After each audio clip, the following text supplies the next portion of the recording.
Assalamu alaikum à tous, Loubès Anaïfi, ici Libas Al-Hanaïfi. Donc aujourd'hui, je vous propose un thème biblique.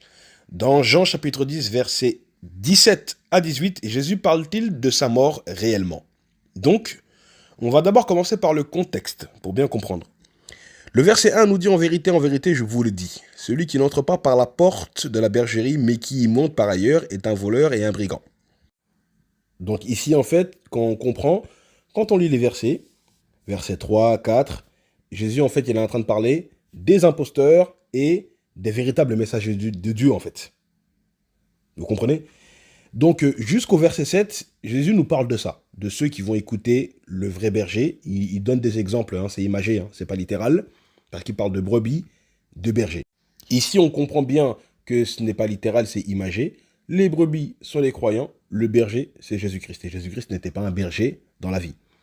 Maintenant, le verset 11, justement, sème la polémique. Je suis le bon berger donne sa vie pour ses brebis. Est-ce que c'est littéral ici? C'est ce que nous allons voir tout au long de cette vidéo. Est-ce que cela signifie qu'il va donner sa vie? Littéralement, il va mourir pour les croyants? On continue. Ici, Jésus nous parle toujours des mercenaires, des imposteurs, qui délaissent les brebis. Mais le bon berger, lui, il reste avec les brebis et les brebis le connaissent. Là, on arrive jusqu'au verset 14. Il nous parle toujours de ça. Par la suite, Jean 10, 15, jusqu'au verset 17, Jésus dit « Comme le Père me connaît, et comme je connais le Père, et je donne ma vie pour mes brebis. » Il le répète au verset 15, encore donner sa vie. D'accord? Et au verset 16, Jésus dit quelque chose de très important qu'il faut comprendre. J'ai encore d'autres brebis qui ne sont pas de cette bergerie. Celles-là, il faut que je les amène. Elles entendront ma voix. Il y aura un seul troupeau, un seul berger. De quoi Jésus parle ici, exactement? En fait, quand on comprend bien, il parle des enfants d'Israël qui sont ici en Palestine, à Jérusalem avec lui, et des Juifs de la diaspora qui ne sont pas encore au courant que le Messie est là. C'est pour ça qu'il dit, il y a encore d'autres brebis qui ne sont pas de cette bergerie-là. Ici, il parle des Juifs de la diaspora qui entendront sa voix dans le futur et qui vont venir entendre sa voix. Ici, on souligne que Jésus n'a pas dit « ils verront ma mort » ou « elles verront ma mort ». Non, il a dit « elles entendront ma voix » avant le verset 17. C'est-à-dire qu'il va prêcher la parole de Dieu et diffuser l'évangile. Les enfants d'Israël qui vivent dans les autres nations vont entendre l'évangile, la bonne nouvelle que Dieu a mis en Jésus ou Dieu avait révélé à Jésus-Christ. Mais justement, il répète au verset 17, « Le Père m'aime parce que je donne ma vie afin de la reprendre. » Fin de citation du contexte. Donc ici, juste pour résumer, les paroles de Jésus-Christ. Que la paix de Dieu soit sur lui. Donc, pour récapituler, Jésus a dit par 3 fois qu'il donne sa vie. Verset 17-18, il donne sa vie afin de la reprendre, qu'il a le pouvoir de la donner et qu'il a le pouvoir de la reprendre. De quoi Jésus nous parle?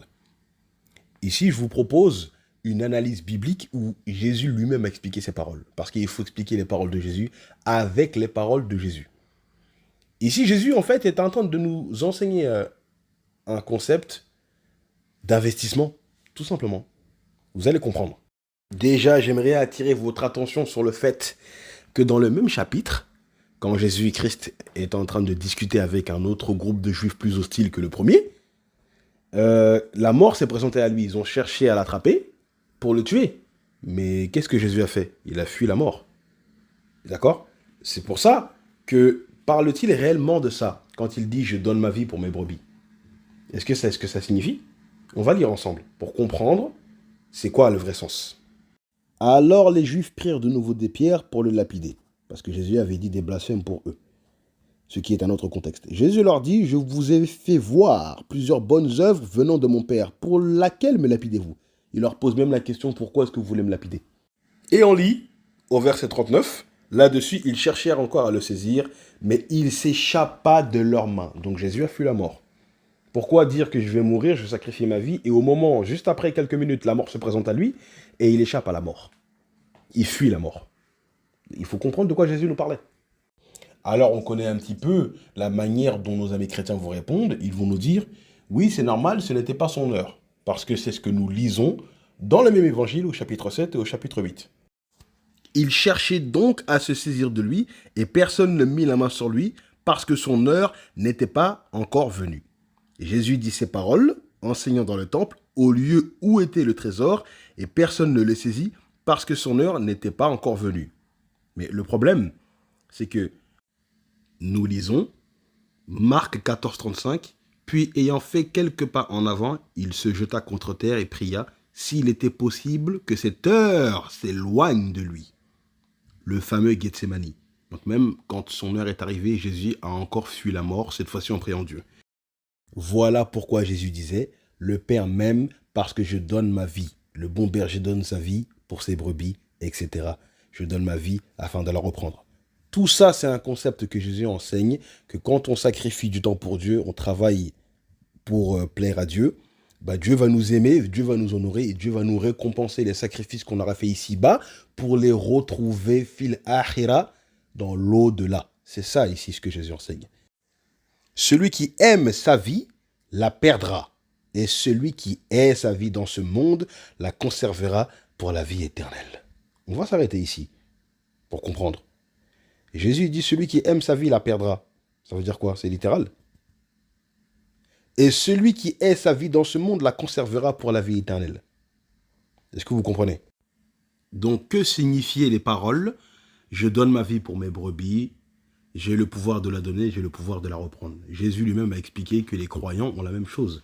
Ce que je vous avais dit précédemment, le concept d'investissement. On va prendre l'évangile de Matthieu. Matthieu, chapitre 16, verset 24. Alors Jésus dit à ses disciples, si quelqu'un veut venir après moi, qu'il renonce à lui-même, qu'il se charge de sa croix et qu'il me suive. Verset 25. Car celui qui voudra sauver sa vie la perdra, mais celui qui la perdra à cause de moi la retrouvera. C'est le même concept que pour lui. Celui qui perd sa vie la retrouve. C'est clair. Donc on comprend bien ici que ce n'est pas littéral. Tout simplement. Et Jésus l'avait expliqué à ses apôtres. On va encore vérifier dans l'évangile de Matthieu, encore, cette fois-ci au chapitre 19. Qu'est-ce que Jésus avait dit à ses apôtres? Pierre, prenant la parole, lui dit, c'est-à-dire qu'il dit à Jésus, « Voici, nous avons tout quitté et nous t'avons suivi. Qu'en sera-t-il pour nous? Quelle sera notre récompense, en d'autres termes ?» Qu'est-ce que Jésus répond? « Je vous le dis en vérité, quand le Fils de l'homme au renouvellement de toutes choses sera assis sur le trône de sa gloire, vous qui m'avez suivi, vous serez vous de même assis sur 12 trônes et vous jugerez les 12 tribus d'Israël. » Ça, c'est la récompense des apôtres. Et Jésus ne se limite pas là, car il dit, « Et quiconque aura quitté à cause de mon nom ses frères ou ses sœurs, son père ou sa mère ou sa femme ou ses enfants ou ses terres ou ses maisons, recevra le centuple et héritera la vie éternelle. » Vous comprenez le concept d'investissement spirituel? Nous voyons même que Jésus-Christ, dans l'évangile de Luc, chapitre 18, avait invité un jeune notable, un jeune riche notable, à distribuer sa richesse pour avoir un trésor dans les cieux. Le texte nous dit, Jésus ayant entendu cela, lui dit, il te manque encore une chose, vends tout ce que tu as, distribue-le aux pauvres et tu auras un trésor dans les cieux, puis viens et suis-moi, comme les apôtres qui ont suivi Jésus. Maintenant, Jésus ici invite les gens à se sacrifier ici sur terre pour recevoir dans la vie éternelle les récompenses de Dieu. Et pour terminer, je terminerai avec l'explication des apôtres eux-mêmes sur ce point-là. On va lire 1 Jean chapitre 3 verset 16. Le même auteur que l'évangile de Jean. Qu'est-ce qu'il nous dit? Nous lisons, « Nous avons connu l'amour en ce qu'il a donné sa vie pour nous. » Jésus il a donné sa vie pour nous. Nous aussi, nous devons donner notre vie pour les frères. Voilà la signification. Ici, on nous dit que Jésus il a donné sa vie. C'est le même auteur que l'évangile de Jean. Maintenant, il est dit, nous aussi, nous devons donner notre vie. Est-ce que ça veut dire que les chrétiens doivent se faire crucifier, se faire ressusciter eux aussi comme Jésus? Non. On a bien compris que c'est se sacrifier pour les gens, s'investir pour les gens, travailler pour Dieu au service des gens. C'est tout. Voilà l'explication de ce que Jésus avait dit. Et je terminerai ici cette vidéo avec quelques versets du Saint-Coran qui nous enseignent le même concept. Qu'est-ce que Allah nous dit dans le Saint-Coran? Sourate 2, verset 207. Il y a parmi les gens celui qui se sacrifie pour la recherche de l'agrément d'Allah, et Allah est compatissant envers ses serviteurs. Toujours la sourate 2. Quiconque prête à Allah de bonne grâce, il le lui rendra multiplié plusieurs fois. Allah restreint ou étend ses faveurs et c'est à lui que vous vous retournerez. Le même concept que la Bible. Sourate 64, verset 16. Craignez Allah donc autant que vous pouvez. Écoutez, obéissez et faites largesse. Ce sera un bien pour vous. Et quiconque a été protégé contre sa propre avidité, ceux-là sont ceux qui réussissent. Et on termine avec le verset 17 qui suit. Si vous faites à Allah un prêt sincère, il multipliera pour vous et vous pardonnera. Allah cependant est très reconnaissant et indulgent. Donc voilà le sens de ce que Jésus-Christ voulait dire et que Mohammed sallallahu alayhi wa sallam enseigne à son tour dans le Saint-Coran de la part de Dieu. Donc pour terminer cette vidéo, nous voyons bien que les versets coraniques et bibliques ne sont pas à prendre au sens littéral, ils sont en parfaite harmonie. Jésus-Christ et Mohammed nous enseignent la même chose, sacrifier notre temps, sacrifier notre vie ici, bien sûr. Dieu nous récompensera dans l'au-delà, au paradis. C'est ce que Jésus-Christ voulait dire et le Saint-Coran est d'accord là-dessus. J'espère que cette vidéo vous aura plu. À la prochaine. Assalamu alaikum wa rahmatullahi wa barakatuh.